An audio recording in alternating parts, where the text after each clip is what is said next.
ব্যাপারে আল্লাহ তাআলা সূরা আবাসার শেষের থেকে আলোচনা করেছেন। প্রথম তাফসীরটা বলি, কাল হাসরের ময়দানে কোন এক ব্যক্তি এমন হবে যেই ব্যক্তির একটা নেকি কম থাকার কারণে নাজাত পায় না বা জান্নাতে যেতে পারে না। কয়টা নেকি কম থাকার কারণে? একটি নেকি কম থাকার কারণে ব্যক্তি জান্নাত পায় না। আল্লাহ সুবহানাহু ওয়া তাআলার নিকট দিয়ে বলবে, মাওলা কারীম, আমি যদি আমার আত্মীয় স্বজন থেকে যদি একটা নেকি অর্জন করতে পারি, তাদের থেকে যদি আমি একটা নেকি নিয়ে আসতে পারি, তাহলে কি আপনি আমাকে জান্নাত দান করবেন? আল্লাহ রাব্বুল আলামিন বলবে, হ্যাঁ, যদি তুমি তাদের থেকে যদি একটা নেকি আইনা যদি তোমার 100 যদি ভরপুর করতে পারো, তাহলে তোমাকে নাজাত বা জান্নাত দেওয়া হবে।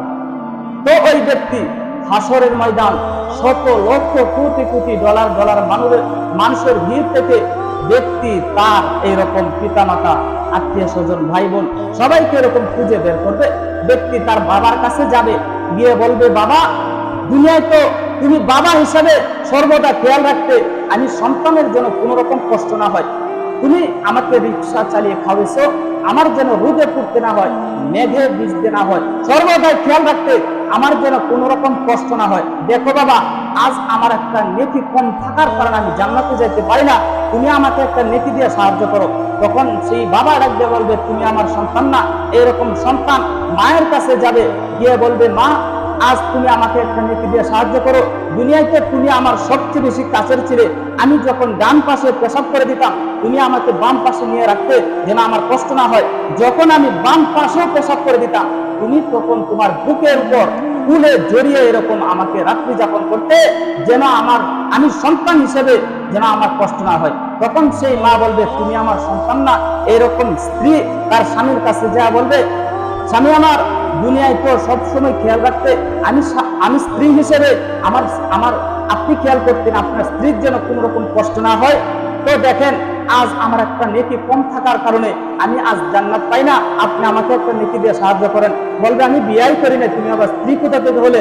এরকম ব্যক্তি তার স্বামী স্ত্রীর কাছে যাবে, গিয়ে বলবে, সর্বদা স্বামী হিসেবে খেয়াল করতাম আমার স্ত্রী যেন সুখে শান্তিতে থাকে। ঈদের সময় মার্কেটের সময় হলে নিজে মার্কেট না করেও স্ত্রী তোমাকে আমি মার্কেট করে দেওয়ার চেষ্টা করতাম, সব সময় আমি তোমাকে জড়িয়ে রাখতাম, সব সময় আনন্দ এবং সুখ শান্তি দিয়ে রাখার চেষ্টা করতাম। দেখো, আজ আমার একটা নেকি কম থাকার কারণে আজ আমার নাজাত এবং জান্নাতের কারণ হচ্ছে না, আজ আমি মুক্তি পাচ্ছি না একটা নেকি কম থাকার কারণে, তুমি আমাকে একটা নেকি দিয়ে আমাকে সাহায্য করো। তখন সেই ব্যক্তি বলে, আমি বিবাহ হয়ে গেছি না, আবার স্বামী কোথায় থেকে আসে? কথা বুঝাইতে পারলাম? এই ব্যাপারে আল্লাহ তাআলা সূরা আবাসার শেষের থেকে বলেন, ইয়াউমা ইয়াফিরুল মারউ মিন আখি ওয়া উম্মিহি ওয়া আবি ওয়া সাহিবাতিহি ওয়া বানি।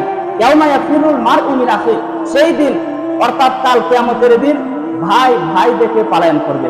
ওয়া উম্মিহি ওয়া আবি, এবং সন্তান তার উম্মিহি তার মা, ওয়া আবি এবং তার বাবা থেকে পলায়ন করবে, ওয়া সাহিবাতিহি ওয়া বানি, এবং ব্যক্তি তার স্ত্রী থেকে পলায়ন করবে, এবং ব্যক্তি তার সন্তান থেকে পলায়ন করবে। কারণ এইটাই, আমি যদি আমার সন্তানকে আমার পরিচয় দিয়ে দেই, আমি যদি আমার বাবাকে পরিচয় দিয়ে দেই, আমি যদি আমার মাকে পরিচয় দিয়ে দেই, আমি যদি আমার ভাইকে পরিচয় দিয়ে দেই, আমি যদি আমার স্বামীকে পরিচয় দিয়ে দেই, আমি যদি আমার স্ত্রীকে পরিচয় দিয়ে দেই এবং তাকে একটা নেকি দিয়ে দেই, হইতে পারে আমার একটা নেকি কম হয়ে যাবে, সে নাজাতে চলে যাবে, কিন্তু আমি যেতে পারবো না।